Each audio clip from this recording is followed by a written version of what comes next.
Biano Unido Bohol, ang lungsod na Well United. Sa hilagang bahagi ng Bohol sa rehiyon ng Gitnang Visayas, matatagpuan ang isang natatanging bayan na kilala hindi lamang sa yaman ng karagatan, kundi pati sa kultura at pagkakaisa ng mga mamamayan, ang Bian Unido.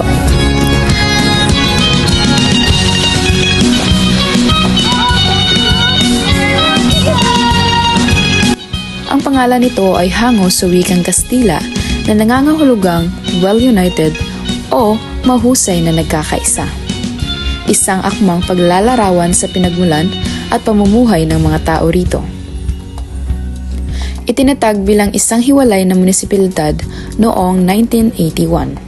Ang Bian Unido ay binubuo ng mga barangay mula sa mga karatigbayan ng Talibon at Trinidad. May lawak itong humigit kumulang 27.39 kilometro kwadrado at tahanan ng higit 26,000 katao ayon sa census noong 2020. Kabilang sa mga pangunahing kabuhayan dito ang pangingisda, pagtatanim ng palay at paghahabi ng banig. Isa sa mga ipinagmamalaki ng Bian Unido ay ang bahagi nito ng Danahon Bank, isang bihirang double barrier reef na iilan lamang sa buong mundo. Dito matatagpuan ang tanyag na underwater grotto, isang dambana sa ilalim ng dagat kung saan may mga estatwa ng Birheng Maria at Santo Niño. Inalagay ito noong 2010 bilang bahagi ng kampanya laban sa mapanirang pangingisda tulad ng dinamita at cyanide fishing. Dahil sa paniniwala at paggalang ng mga mangingisda sa mga imaheng ito, nabawasan ng malaki ang ilegal na gawain sa dagat.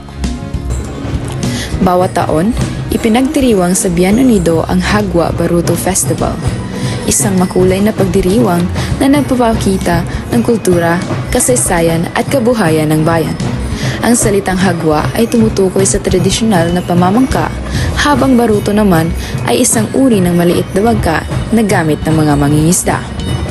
Sa pistaeng ito, makikita ang mga bangkang pinalamutian ng makukulay na tela, banderitas at disenyo na sumisimbolo sa kasaganaan ng dagat.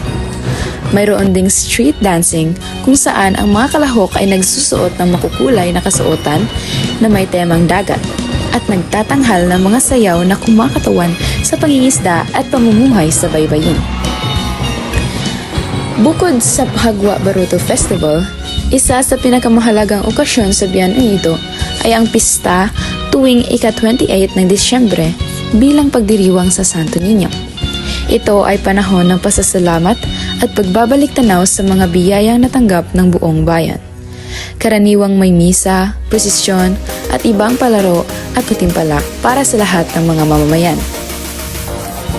Isa ring espesyal na bahagi ng pista ay ang pagtitipon ng mga pamilya, pagkain ng mga tradisyonal na lutuing Boholano, at pagbabahagi ng kwento at tawa sa gitna ng kasayahan.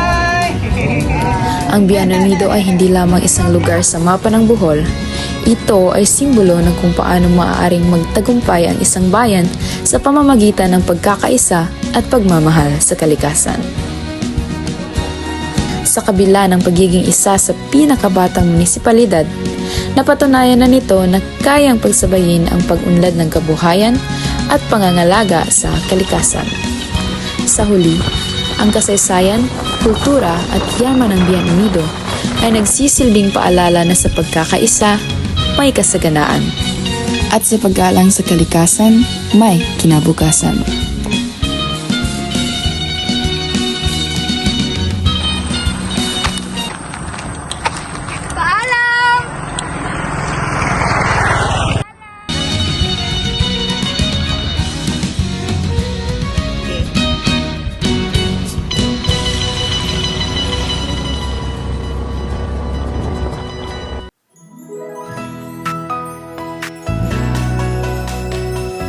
Mayroon akong panaginip, Meron akong minimithing